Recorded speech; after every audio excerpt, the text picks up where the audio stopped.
తండ్రి కుమార పరిశుద్ధాత్మ తిరేక దేవుని తలంచుకుంటూ పరిశుద్ధ గ్రంథం నుండి మహాగ్రంథ సొలొమోను రచించిన పరమగీతం మొదటి అధ్యాయము 1-2 చదువుకుండా 1-2 మాత్రం చాలు. సొలొమోను రచించిన పరమగీతము నోటి ముద్రతో అతడు నన్ను ముద్దు పెట్టుకొనును గాక. నీ ప్రేమ ద్రాక్షారసము కన్నా మధురం. దేవుని పరిశుద్ధ వాక్యం మనం కూడా దీవించను గాక. ఆమేన్. చిన్న ప్రార్థనతో 10 నిమిషాలు వాక్యం ధ్యానించుకుందాం. ఆశ్చర్యకరమైన దివ్య గ్రంథముల ఆశ్చర్యమైన సంగతులు చూసినట్టు మా ఒక్కొక్కరి మనం నేత్రం వెలిగించమని ప్రభు ద్వారా వేడుకొనుచున్నాము. ఆమేన్. ఇక పరమగీతంలో చాలా శ్రేష్టమైన అంశాలు నేర్చుకుంటున్నాం. పరమగీతం లోక గీతం కాదు, అది ఆత్మను ధ్యానించడానికి పరమగీతం. ఆత్మ ధ్యానించ లోకాలను ధ్యానించేటువంటి వారికి ప్రళయగీతం కావచ్చు, ప్రళయగీతం కావచ్చు. అంతా ఆత్మతో ధ్యానించే పరమగీతంగా మనకు అనిపిస్తుంది. స్తోత్ర. ఇక్కడ నోటి ముద్రలతో అతను నన్ను ముద్దు పెట్టుకున్నాడు కాకని సంఘం మరి శ్లాఘిస్తుంది. నోటి ముద్రలతో అతను నన్ను ముద్దు పెట్టుకున్నాడు కాక, నీ ప్రేమ ద్రాక్షరసం కన్నా మధురం అంటున్నా. సంఘమును ప్రేమించి యేసుప్రభువును సంఘం అంతగానో ప్రేమించి మాట్లాడుతాను. మనకు ప్రాణమే త్యాగం చేసిన యేసుప్రభు తన రక్తమంతా చెందించి దేవుడు మనకు భూలోక నరావతారంలో వచ్చి మనకు మరణించి సమాజ చేయబడి మూడవ లేచి యేసుప్రభుని వచ్చి సంఘం ఈ విధంగా మరి నోటి ముద్దుతో అతను ముద్దు పెట్టుకున్నా కాక అని చెప్తున్నా. నీ ప్రేమ ద్రాక్షరసం కన్నా మధురం అంటున్నా. నీ ప్రేమ ద్రాక్షరసం కన్నా మధురం అని అంటున్నా. కాబట్టి నోటి ముద్దులు ఉన్నప్పుడు బైబిల్ కొన్ని రకాల ముద్దులు ఉన్నాయి. మనము అలా 2 రకాల ముద్దులు మనము నేర్చుకున్నాం.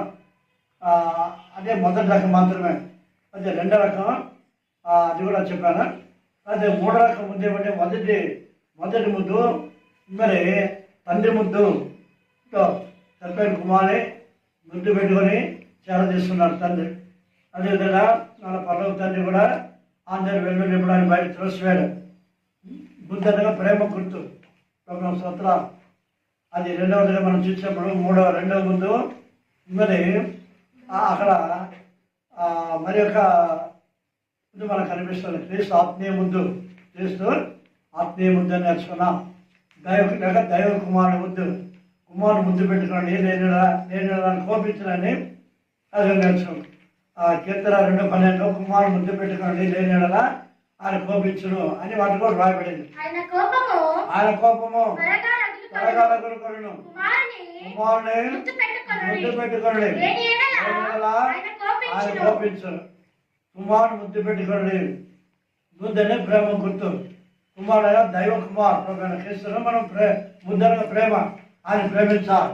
ఆయన ప్రేమించే వాక్యాన్ని ప్రేమించట్టే. వాక్యం ప్రేమించట్టు ఆయన ప్రేమించట్టే. అందువల్ల దైవ కుమారుడు ముద్దు పెట్టుకోండి. 2వ ముద్దు మనం చూసిన. 3వ ముద్దు ఏమంటే 3వ ముద్దు మనము గమనించారా? పశ్చాత్తాప ముద్దు. ఆ యొక్క పాపం స్త్రీ చూడలేదు, తన పాపాన్ని బట్టి పశ్చాత్తాపడింది. ఆయన పాదాలు చెందా ఉండి ఆయన కన్నీరు కాచి ఆయన పాదాలు ముద్దు పెట్టుకుంటే మనం చూస్తాం. అక్కడ కొన్ని కార్యాలు జరిగించింది. లూకాసు సువార్త మనం చూసినప్పుడు అక్కడ ఆ ఊళ్ళో ఉన్నటువంటి ఒక పాపాత్మురాలైన స్త్రీని రాయబడింది బైబిల్లో. పాపాత్మురాలైనటువంటి స్త్రీ.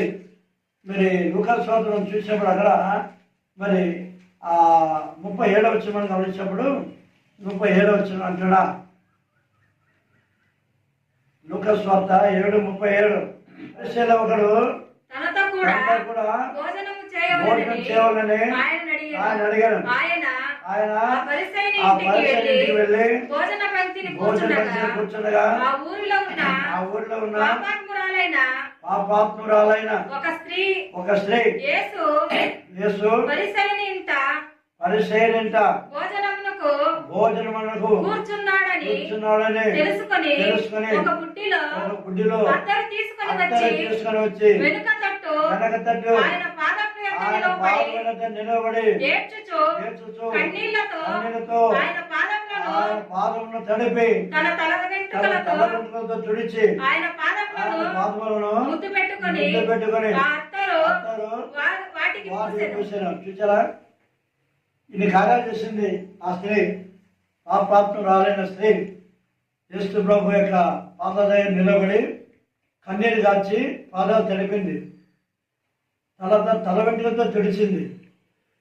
తర్వాత మరి ముద్దు పెట్టుకున్నది. మూడవదిగా అత్తరు పూసింది. అంటే మొదట చేసిన పని ఏమంటే కన్నీరు కాచింది, ఆయన పాదాలు తడిపింది. అంటే మనం గమనించినప్పుడు కన్నీరుతో పాదాలు కడుగుటేమి, నీళ్లు తెచ్చాలనుకో కడగకూడదా? అంటే ప్రతి పాపం కంటి ద్వారానే చేస్తాయి. ప్రతి పాపం కంటి ద్వారానే కలుగుతుంది. కంటి చూపును బట్టి పాపం సంభవిస్తుంది. అందువల్ల ఆదాము హవ్వలు కూడా ఏదైనా పండును చూసి ఆశించి పాపం చేశారు. తినొద్దని పండు తిన్నారు కాబట్టి ఆజ్ఞ అతిక్రమించారు. ఆజ్ఞ అతిక్రమమే పాపం అని కూడా బైబిల్లో రాయబడింది. మొదటి యోహాను పత్రిక 3:4 పాపం చేయు ప్రతి వాడును ఆజ్ఞను అతిక్రమించుచున్నాడు. ఆజ్ఞాతిక్రమమే ఆజ్ఞ అతిక్రమించేదే పాపం. ఆజ్ఞాతిక్రమమే పాపం. కంటితో వాళ్ళు చూచారు, ఆశించారు, తిన్నారు. అదే కంటి చూపును బట్టి పాపం చేశారు.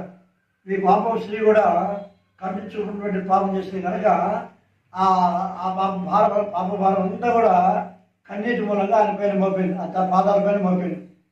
చూసారా, పాదాలు కడిగింది. తర్వాత తల వెంట్రుకలతో తుడిచింది.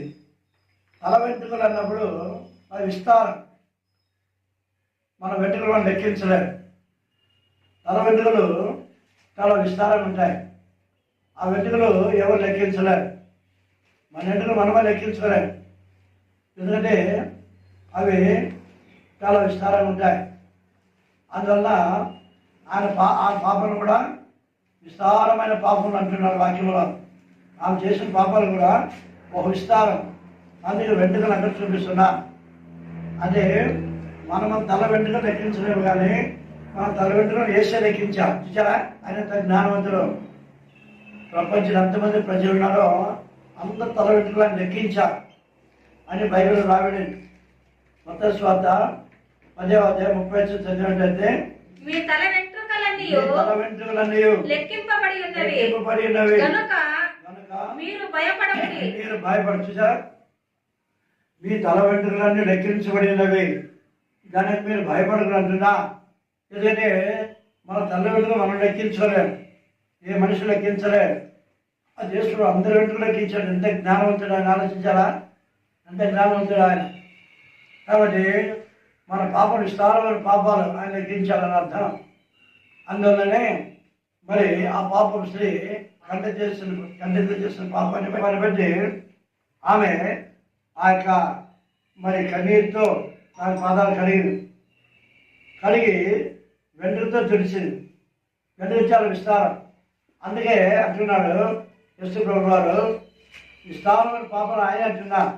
ఆమె విస్తారంగా ప్రేమించిన కనుక ఆ విస్తారమైన పాపంలో క్షమించబడినవని కూడా పరిశీలన చెప్తున్నా. లూకా సువార్త మీరు చూసినప్పుడు మరి అదే 7వ అధ్యాయంలోనే ఆయన ఆమె విస్తారంగా ప్రేమించిన కనుక ఆ విస్తారమైన పాపములు క్షమించబడినవని అక్కడ వాళ్ళు 37 చదివినట్లయితే 7:37 చదవండి. 47 అనుకుంటా. ఆమె విస్తారముగా ప్రేమించను కనుక ఆమె యొక్క విస్తార పాపములు క్షమించబడినని చెప్పచ్చు. చూసారా, ఆ విస్తారంగా ప్రేమించింది. యేసుని ఎంత విస్తారంగా ప్రేమిస్తారంటే ఆ విస్తారమైన పాపాలు క్షమిస్తారా? మన పాపం క్షమించే సర్వశక్తి దేవుడు ఆయన. అందువల్ల ఆవిడ విస్తారంగా ప్రేమించిన కనుక ఆ విస్తార పాపం క్షమించబడిన అంటున్నా. అంటే వెంట్రుకలు విస్తారం, పాపాలు విస్తారం. అంటే ఆ 3వ కార్యం ఏం చేసినామే, మరి ముద్దు పెట్టుకున్నదా? 3వ కార్యం ఏం చేసింది? ఆయన పాదములను పెట్టుకొని 3వ కార్యం తల వెంట్రుకతో తుడిచింది. కన్నీరు గార్చింది మొదట, మరి తల వెంట్రుకతో తుడిచింది. 3వ కార్యం ముద్దు పెట్టుకున్నాడు. ముద్దు ప్రేమ గుర్తు ఉందని చెప్ప. ముద్దు ప్రేమ గుర్తు. అంటే యేసయ్యని ఆమె విస్తారంగా ప్రేమించింది. అందుకే విస్తారంగా ప్రేమించాలని ప్రభు కూడా సాక్షి ఇస్తున్నారు. ఆ పాదాలు ముద్దు పెట్టుకున్నదంటే దీని యొక్క ఆత్మతండ్రి ఒక అర్థాన్ని బయలుపరుస్తున్నారు. బుద్ధుల స్పర్శ అంటే ఆ పాదాలను స్పర్శించిందంటే నా ఉద్దేశం, నా దేవుడు పరిశుద్ధుడు, నేను పరిశుద్ధురాలుగా జీవించాలి. ఆ పరిశుద్ధత నేను పొందాలి. స్పర్శ అందుకే చూస్తున్నాం. మీకు తెలిసినట్టుగా ఒక మ్యాగ్నెట్, ఆ మ్యాగ్నెట్ ఇనుము అది అందించి ఒక 5 నిమిషాలు 10 నిమిషాలు గంట కానీ అలాగే ఉంచినట్లయితే ఆ మ్యాగ్నెట్ పవర్ ఇనుము వస్తుంది. ఆ ఇనుము ప్రక్క తీసి ఇంకొక ఇనుము కట్టిస్తే ఆ ఇనుము దీన్ని కట్టుకుంటుంది, ఆకర్షిస్తుంది. అదేవిధంగా యేసయ్య పాదాలు ముద్దు పెట్టుకుని ఆయన పరిశుద్ధుడు కాబట్టి నేను పరిశుద్ధురాలు జీవించాలి. ఒక స్పర్శ ముద్దు పెట్టుకుని ప్రేమతో ముద్దు పెట్టుకోవాలి. విస్తారంగా ప్రేమించాలని ప్రభు సాక్ష్యం ఇచ్చారు. విస్తారంగా ప్రేమించే విస్తార పాపం క్షమించబడ్డాయి. అంతేగాక ముందు ప్రేమ గుర్తు, రెండవదిగా మరి ఆ స్పర్శ గుర్తు. అదే ఆ విధంగా యేసు పాదాలు ముద్దు పెట్టుకున్న ద్వారా పరిశుద్ధురాలు జీవించాలని గొప్ప ఉద్దేశంతో స్పర్శించింది. అది మన అర్థం. కాబట్టి అదేవిధంగా మ్యాగ్నెట్ ఇనుము స్పర్శిస్తే ఆ ఇనుము మ్యాగ్నెట్ శక్తిని పొందుతుంది. యేసయ్య పరిశుద్ధ ఇనుము పొందాలని ఉద్దేశం. ఆ శక్తిని పొందినప్పుడు ఇంకా ఆ ఇనుము ఇంకో ఇనుమును ఆకర్షిస్తుంది. కాబట్టి మనం కూడా మనం యేసయ్యను ఆకర్షించినప్పుడు మనం ఇతరులను ఆకర్షించాలి ప్రభు దగ్గరికి. అది మన అర్థం. మనం ఇతరులు ప్రభు దగ్గర ఆకర్షించాలి. చూడండి, సమరయ స్త్రీ ఆకర్షించబడింది ప్రభు ద్వారా, పాపాలు క్షమించబడ్డాయి. ఆ తర్వాత ఆమె పాపాత్మైన స్త్రీనే సమరయ స్త్రీ. ఆమె చేసిన పాపాలన్నీ చెప్పేశారు యేసు ప్రభు వారు. ఆమె చేసిన పాపాలన్నీ చెప్పేశారు. అందువల్ల మరి ఆమె ఎప్పుడైతే ప్రభు జీవజలం ఇచ్చాడో, జీవజలం పొందిందో వెంటనే కుండ విడిచిపెట్టి గ్రామానికి వెళ్ళి ఆమె చేసినంత చెప్పిన యేసయ్య గురించి సాక్ష్యం ఇచ్చింది. యోహాను సువార్త 4:22లో సాక్ష్యం ఇచ్చింది. ఆ స్త్రీ తమ కుండ విడిచిపెట్టి ఊళ్ళోనికి వెళ్ళి మీరు వచ్చి నేను చేసినవన్నీ నాతో చెప్పిన మనిషిని చూడండి, క్రీస్తు కాడా అని ఆ ఊరి వారితో చెప్పగా వారు ఊరిలో నుండి బయలుదేరి ఆయన యొద్దకు చూసారా, నేను క్రీస్తుని చూశాను, ఆయన మెస్సియా, నా పాపాలన్నీ ఆయన చెప్పేశాడు అన్నప్పుడు ఆయన కుండ విడిచిపెట్టి ఊళ్ళోకి వెళ్ళి సాక్ష్యం ఇచ్చింది. ఎప్పుడైతే సాక్ష్యం ఇచ్చిందో ఆ సాక్షి విన్న సమరయులందరూ కూడా, గ్రామస్తులందరూ కూడా ప్రభు దగ్గరికి మరి బయలుదేరుతున్నారు. అక్కడ వెళ్ళిన తర్వాత అంటే ఇది గొప్ప ఆకర్షణ. యేసయ్య సమరయ స్త్రీని ఆకర్షించింది, సమరయ స్త్రీ గ్రామస్తులను ఆకర్షించింది. గ్రామస్తులందరూ కూడా మరి ప్రభు దగ్గర వెళ్ళి ఒక మాట సాక్ష్యం ఇస్తున్నా. 39 వచ్చిన చదవండి. లూకా 7:39. నేను చేసినవన్నీ నాతో చెప్పానని సాక్ష్యం ఇచ్చిన స్త్రీ యొక్క మాటను బట్టి ఆ ఊరిలోని సమరయులలో అనేకులు ఆయన యందు విశ్వాసం ఉంచిరి. ఇదా ఆ తర్వాత ఇంకేం సాక్ష్యం ఇస్తున్నా. ఆ సమరయులు ఆయన ఎద్దకు వచ్చి తమ యొద్ద ఉండమని ఆయనను వేడుకొనిరి. కనుక ఆయన అక్కడ 2 దినములుండెను. ఆయన మాటలు వినినందున ఇంకను అనేకులు అమ్మి ఆ స్త్రీని చూచి ఇక మీదట నీవు చెప్పిన మాటను బట్టి కాక మా మట్టుకు మేము విని ఈయన నిజముగా లోక రక్షకుడని తెలుసుకొని నమ్ముచున్నామని. చూసారా, ఎంత గొప్ప సాక్ష్యం. ఆ 2 తమ ఎదురు ఉండమని కోరుకున్నా. అందువల్ల మరి ఆయన అనేకులు సమరయ స్త్రీ ద్వారా రక్షించబడ్డా. అనేకులు సమరయ స్త్రీ సాక్ష్యాన్ని బట్టి ప్రభు దగ్గరికి మరి ప్రయాణమై వెళ్ళారు. అది చూచారు, ఆయన మాట విన్నారు. ఇంకా నీవు చెప్పిన మాటను బట్టి కాక మరి మేము స్వయంగా నమ్మి ఆయన లోకరక్షణని నమ్ముతున్నామని అందరూ విశ్వసించారు. వాళ్ళ గ్రామాలు ఆహ్వానించుకున్నారు. అందువల్ల ఇది ఒక ఆకర్షణ. ఎందుకనగా స్పర్శ అంటే ఆ విధంగా ప్రభు ద్వారా ఆకర్షించబడినటువంటి ఆ స్త్రీ సమర స్త్రీ గ్రామాన్ని ప్రభు ద్వారా చేసి వెళ్ళింది. గమనించారా? కాబట్టి ఈ యొక్క గుర్తు అనేది ప్రేమ గుర్తు, స్పర్శ గుర్తు. రెండవదిగా మరే విజయం చూసినట్లయితే ఆకర్షణ గుర్తు. ఎందుకంటే మరి ఆ చుంబించడం ద్వారా ప్రభు యొక్క పరిశుద్ధత ఈమెకి లభిస్తున్న ఉద్దేశంతో ఆమె పాత్ర గుర్తు పెట్టుకున్నది. తర్వాత మూడవదిగా మనం చూసినప్పుడు ఇంకో కార్యం చేసింది, ఆ అత్తరు పూసిన పాదాలు. అత్తరు అనగా పర్ఫ్యూమ్, ఆ సెంట్ అనుకుందాం. ఆ సెంట్ పూసినప్పుడు ఆ గదంతా వ్యాపించింది, ఆ గదంతా వ్యాపించి ఉంటుంది. అంటే తర్వాత ఆ యొక్క వాసన ఆగిపోయి ఉంటుంది. అది ఇప్పుడు ఆమె చేసిన కార్యం సాక్షి ఇంతవరకు వ్యాపించింది. చూసారా? అంటే అర్థం 2 సంవత్సరాల క్రితం ఆమె పూసిన సెంటు ఆ స్థలం మాత్రం ఆవరించిందంటే ఇప్పుడు ఆమె చేసిన కార్యం మాత్రం ఇంతవరకు వ్యాపించింది. చూడండి, మత్తయి 26:13 చదవని. ఆమె చేసిన కార్యము ఎక్కడెక్కడ ఈ వార్తలు ప్రకటించబడుతుందో అక్కడంతా స్త్రీల గురించి జ్ఞాపకానికి వస్తున్నట్టున్నా. సర్వలోకమందు ఈ స్వార్త ఎక్కడ ప్రకటించబడను అక్కడ ఈమె చేసినది ఈమె జ్ఞాపకార్థముగా ప్రశంసింపబడనని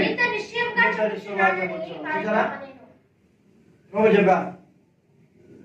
ఎక్కడ ప్రపంచం ఎక్కడ ఈ స్వార్థ ప్రకటించబడుతుందో అక్కడంతా ఈమె జ్ఞాపకార్థంగా పేరు ప్రశంసింపబడను. ఈమె చేసిన కార్యము మరి జ్ఞాపకానికి వస్తుంది అని. 200 సంవత్సరాల క్రితం ఆయన చేసినటువంటి కార్యం ఇప్పుడు ఈరోజు ఇక్కడ వరకు వ్యాపించి చూసారా? ఆ శ్వాసన అంటే ఆమె యొక్క సాక్ష్యం. ఆ శ్వాసన అప్పుడు వెళ్ళిపోతుంది. కానీ ఆ సాక్షి ఆమె చేసిన కార్యం ప్రపంచంతో వ్యాపిస్తున్నది. ఈ వాక్యం చదివినప్పుడంతా ఆమె జ్ఞాపకం చేసుకుని ప్రభు అంటున్నారు. చూసారా? అంత గొప్ప సాక్ష్యం. అది పశ్చాత్తాప ముద్దు. 3వ ముద్దు పశ్చాత్తాప ముద్దు. ఆ పాపాల కొరకు పశ్చాత్తాపడింది, కన్నీరు గార్చింది. ప్రతి పాపం కూడా కంటి ద్వారా వచ్చింది కాబట్టి, కంటి చూపును బట్టి పాపం ప్రవేశిస్తుంది కాబట్టి, కంటి ద్వారా చేసిన పాపాలన్నీ కూడా కంటి ద్వారానే కన్నీరు గార్చి ఆ భారమంతా ఆ పాదాలపైన పంపింది. అందుకే ప్రభు ఒక వాగ్దానం ఇచ్చారు. మత్తయి 11:28 ప్రయాసపడి భారం మోసుకుంటున్న సమస్త జిల్లాలోనే ఆహ్వానిస్తున్నా. మత్తయి 11:28 ప్రయాసపడి భారం మోసుకుంటున్న సమస్త జనులారా నా యొద్దకు రండి, నేను మీకు విశ్రాంతి కలుగజేతును. ప్రయాసపడి భారం మోసుకున్న సమస్త జిల్లారా, అది ఎటువంటి పాపమైనా సరే, ఎటువంటి భారమైనా సరే నా దగ్గర రండి, నేను మీకు విశ్రాంతి కలగజేస్తానంటున్నా. అందువల్ల ఆయన భుజం మీద రాజ్యభారం ఉందంటే సమస్త పాపాలు ఆయన భుజమని మోసుకుంటున్నాడు అర్థమన్నమాట. ఇప్పుడు శిలువ మోసుకుని పోతున్నాడు అంటే ఆ శిలువ రూపంలో మనుషుల పాపాలన్నీ మోసుకుని పోతున్నాడు అర్థం. అందుకే నా దగ్గర రండి, నేను మీకు విశ్రాంతి కలగజేస్తానంటున్నా. మనకు విశ్రాంతి కావాలంటే, నెమ్మది కావాలంటే, సమాధానం కావాలంటే ఆయన సమాధానకర్త. ఆయన దగ్గర వెళ్ళి మన భారం అంతా పంపినట్టయితే ఆయన భారం భరించేవాడు. ఆయన అది ఉంటే భారమైనా భరించాం. మీ భారం మీరు మోసులు ఎందుకు బాధపడుతున్నారు, మీ భారం మీరు మోసులు ఎందుకు చింతపడుతున్నారు అని అంటూ అని నా దాదాపు తీసుకుని నేను మీకోసం చింతిస్తున్నాను అని కూడా మాట్లాడిన. ఆఖరణ అది చదువుకున్నా. 1 పేతురు మరి 5వ అధ్యాయం 7వ చూసినప్పుడు ఆయన మిమ్మల్ని వచ్చి చింతించుచున్నారు కనుక మీ చింత యావత్తు ఆయనకు వేడి. మన చింత, మన భారం సమస్త ఆయన పని వేసి ఆయన ద్వారా మనము మరి ఉపశమనం పొంది, సమాధానం పొంది, ఆ నిత్యత్వం వాళ్ళ స్వస్థ బుద్ధులకు ఆత్మధైర్య సహాయం చేసి సిద్ధపరచను కాక ఆమె ప్రార్థన చేస్తున్నా. ప్రభాదాయమైన కృపల తండ్రి, ఆశ్చర్యకరణ మీ ఘనమైన స్తుతులు స్తోత్రం చెల్లిస్తున్నా. నేను ఎంతో అద్భుత ఆశ్చర్యం మీరు మాతో మాట్లాడిన దాన్ని బట్టి స్తోత్రములు. ప్రపంచం అంతా ఎంతోమంది ఆ వాక్యం వింటున్నారు ఆయన, వింటాం ప్రతి ఒక్కరు ఆశించాలి ఆయన, వారి కోరికలు నెరవేర్చే సమాధానం దాయిచ్చే కుటుంబాల్లో సమాధానం దాయిచేయండి, కుటుంబంలో వర్ధనం చేయండి. ఈ భయంకరమైన కరోనా ప్రపంచంలో వ్యాపించినది ఆయన, మరి నీ బిడ్డలైన వారిని దృష్టించి అది మీ కంటి చేత కనబడుతుంది, మా కంటి కనబడదు ఆయన.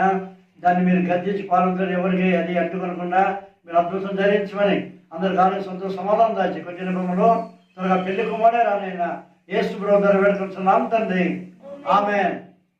ప్రభు యేసు క్రీస్తు యొక్క కృపయు తండ్రైన దేవుని యొక్క ప్రేమయు పరిశుద్ధాత్మక అన్యోన్య సహవాసమును చేరిన మనందరికీ మళ్ళా మన ప్రభుత్వపర్యంత సదాకాలం తోడ ఎండును గాక.